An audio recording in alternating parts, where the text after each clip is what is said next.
Tonight, we have a rare look at why the FBI is so concerned about Western fighters in Syria.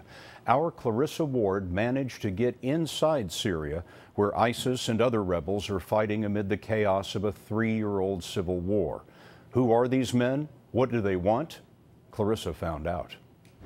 And winter is coming. These people... After months of negotiations, we met a 26-year-old Dutch fighter called Yilmaz, born in Holland, but now one of the thousands of Western jihadis fighting in Syria. I will fight anybody. And even if it was my own father that was bombing these people, I would fight him and kill him myself. Do you feel that this is your home? Yes, of course. We left everything behind. When we migrated here, everything, our families, our friends, basically our future. He was a soldier with the Dutch army, but when special forces turned him down, he quit. Around the same time, the uprising in Syria began. Yilmaz said his world was turned upside down by the endless gruesome videos of the Assad regime's brutal crackdown. So I felt the need as a person, as a human, and of course as a Muslim, that I had to just stand up and do stuff. So 2 years ago, without telling his family, he left Holland and traveled to northern Syria to work as a military trainer with a wide range of rebel groups. These are the battlefields of Halep. It's scary. Do you miss anything about home or the West?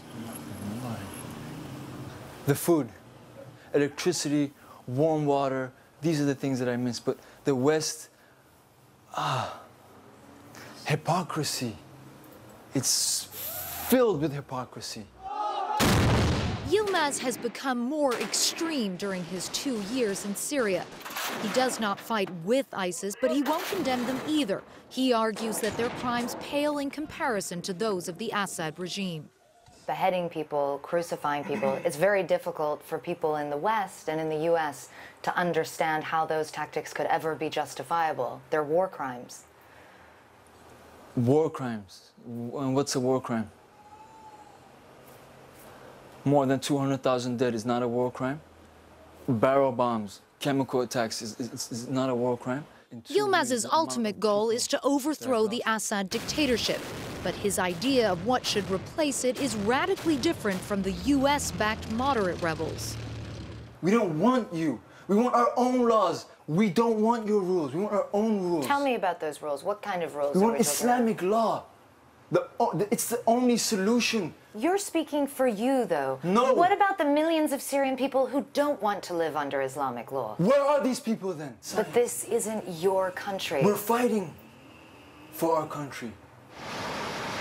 These days, Assad is not the only enemy. Recent U.S.-led airstrikes against Islamic militants in Iraq and Syria have reignited the belief that the West is fighting a war on Islam. The American government, the American lobby that's waging this crusade against the Muslims all around the world, they've always been our enemy. So do you think there'll be more attacks on America, more terrorist attacks? If you keep on poking and cornering a wild dog that wants nothing but its freedom, wallahi, he will bite you, and he will bite you hard. This fight never ends. Never ends. This is our religion. This is our faith. This is what we believe in. Well, that may be what he believes in, but millions of Muslims would be outraged by that statement right about now. Clarissa Ward is joining us this evening in our London bureau. Clarissa, what happens if some of these Westerners decide they want to go home? Well, Scott, that's the question. Yilmaz says he has no intention of returning home to Holland and says that he couldn't even if he wanted to because he's simply too well known.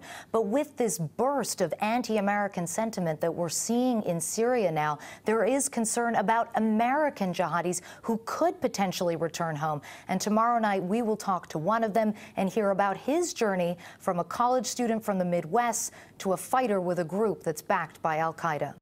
And we'll look forward to that on tomorrow's broadcast right here on the Evening News. Clarissa, thank you very much. If you want to talk to Clarissa about all of this, you can reach her in a Facebook chat tomorrow at noon Eastern. You can find it at facebook.com/CBS News. That is noon Eastern tomorrow.